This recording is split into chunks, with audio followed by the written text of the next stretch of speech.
هذا الحديث الذي يرويه عبد الله بن عباس عليهما رضوان الله، حينما قال: نهى رسول الله صلى الله عليه وسلم عن أكل كل ذي ناب من السباع وكل ذي مخلب من الطير. وكل ذي ناب من السباع يعني الحيوانات المفترسة المتوحشة، من أمثال الأسد، الذئب، النمر، الضبع، الكلب، القطة، التي هي الحمير التي يركبها الناس. حرام ثم حرام ثم حرام أكل لحوم الحمر الإنسية.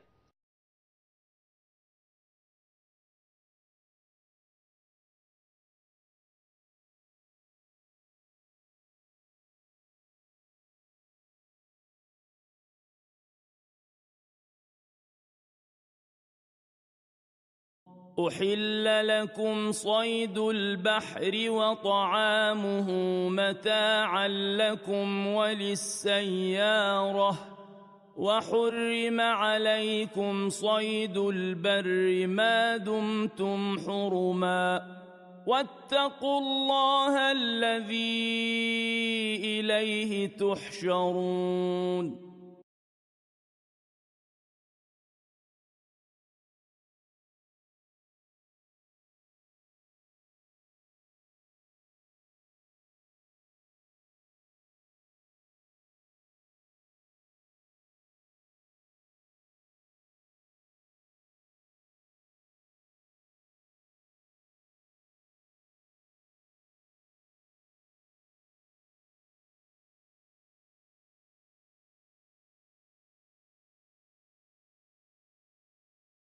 مجاهد عن ابن عمر قال: نهى رسول الله صلى الله عليه وسلم عن أكل الجلالة وألبانها. نعم، هذا الباب يقول النهي عن أكل الجلالة وألبانها. الجلالة هي التي تأكل الجلة، يعني العذرة. العذرة نجسة، والمقصود التي اعتادت أكلها، وليس الذي وقع منها أن أكلت مرة أو مرتين.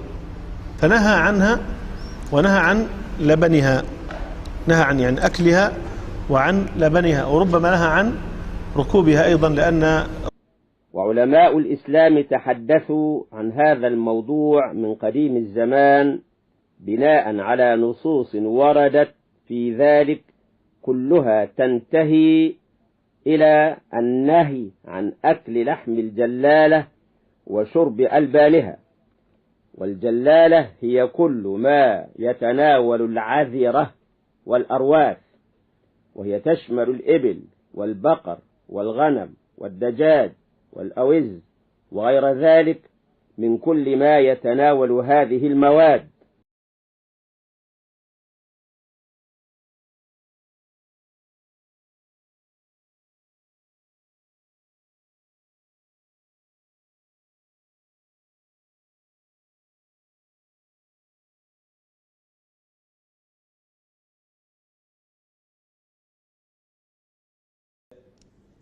هل صحيح أن النبي صلى الله عليه وسلم لم يأكل الأرنب؟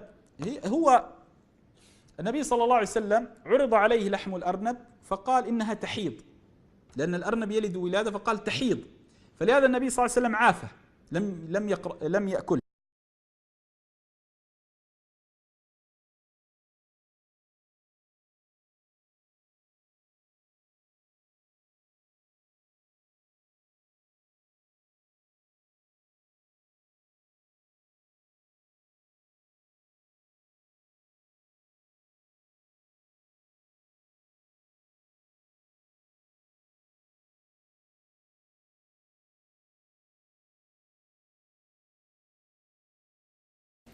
They have this pre-stomach, which is called the rumen, and if you look at the anatomy, you find the rumen, which is a large fermentation chamber, so the food that they chew, largely vegetation, enters into the rumen.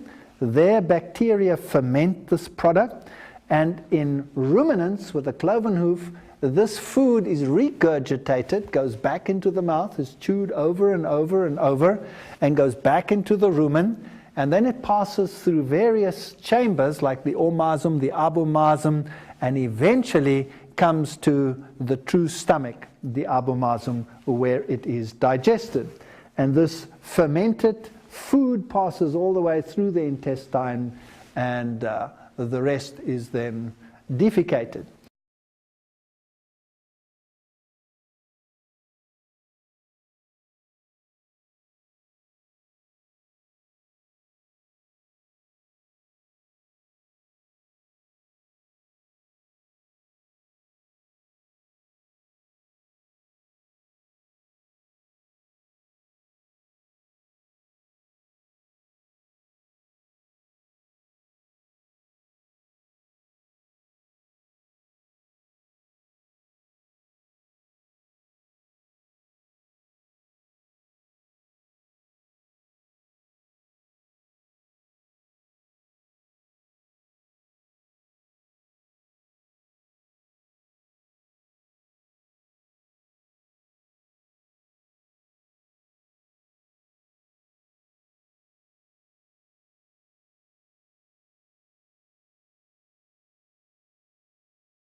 They tend to practice coprophagy.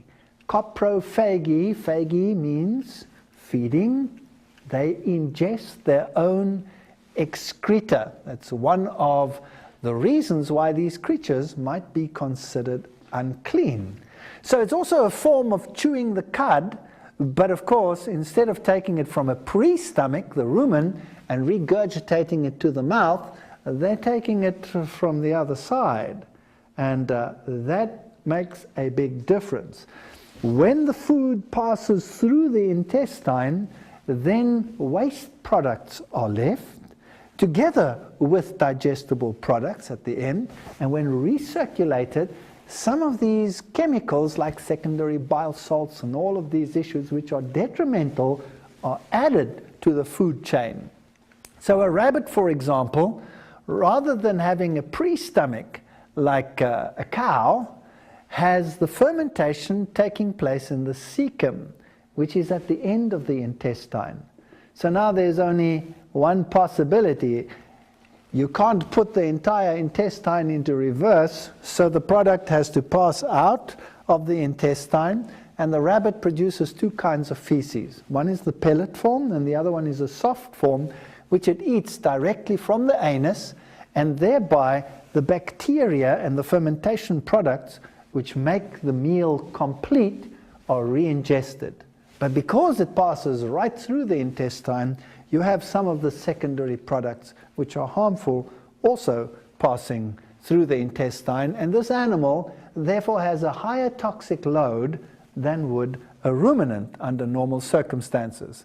So we see the cecum here in this dissected creature is very, very large and lies there as a big fermentation chamber. If you unravel the intestine of a rabbit, for example, you have this normal intestine where the absorption takes place over here, and then you have the large cecum where the fermentation takes place.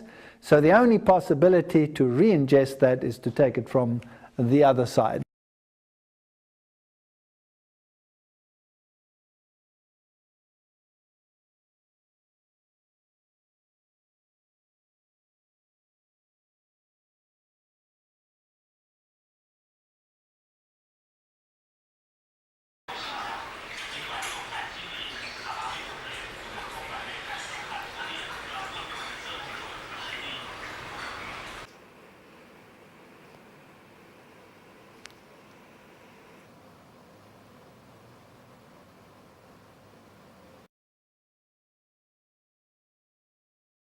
This is our rabbit, Nathan, also known as Ranger Rabbit. This is a whole plate full of cecotropes that he outputted. Let's see if he eats it all. You want this, boy? Here, boy. Let's take that out of your mouth. Here you go. Oh my gosh, he's going to town on this.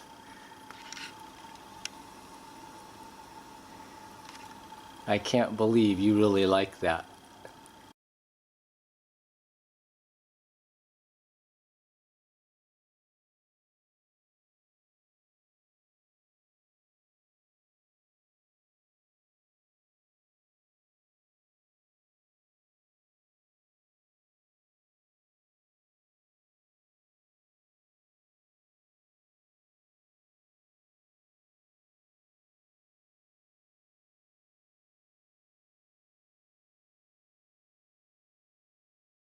يعني البعض يقول أن من حكمة تحريم أكل الخنزير أنه يأكل الروث ويأكل الأوساخ ويأكل هذه الأشياء.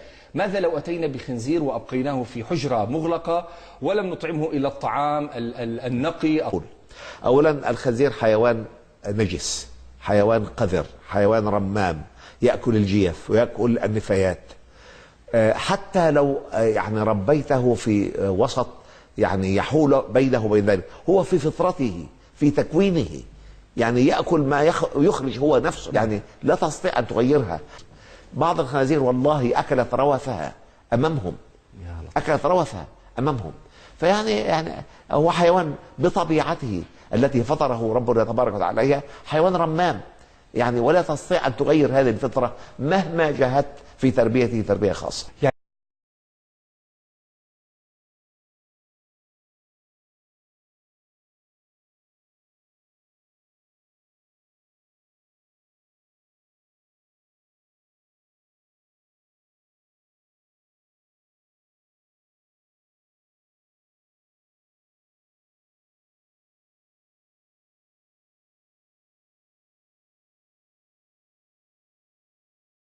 Now, an animal like a fish, which has fins and scales, is very interesting because somewhere in its life cycle, it is largely herbivorous, even if it is in the younger or larval stages that it is herbivorous.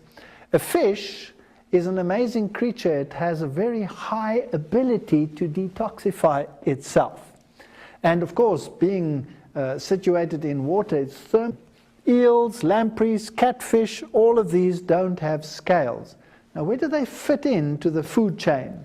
They are largely scavengers, and they will eat virtually everything. So they fall into the category of biological accumulation. They accumulate more toxins than the others do, and therefore should be considered unclean. Sharks and rays would fall into the category of the unclean, and they're a fascinating group of animals. Now, they live in marine environments, many of them, and when they live in the marine environment, they have a problem. They don't have the ability of the fish that have fins and scales to rid themselves of the salts which constantly move into the body as perfectly as the others do. So these creatures solve their osmotic water problems in a different fashions. A bony fish will excrete salts through the gills, so when it drinks seawater, it desalinates the seawater and gets fresh water through this process. And that is how these fishes survive in a marine environment. A shark, on the other hand, also has less salt in its body than the sea has. So you would have the problem that water tends to leave the animal. It has a salt gland in the rectum whereby it can get rid of some of the salts, but it solves its water problem by retaining urea. And so it has very high levels of urea. Urea is, of course, a waste product which other animals just excrete to get rid of it because it is toxic. But these creatures retain it and have developed a resilience and a resistance to this product. So in fact, they are like urea enhanced creatures. So what would happen if you took the fins off the top of the animal and dried them? Well, what you would get is you would get crystallized urea. And when you make shark fin soup, that's exactly what you have. It's like putting a urea tea bag in the soup. It surprises me that it's so expensive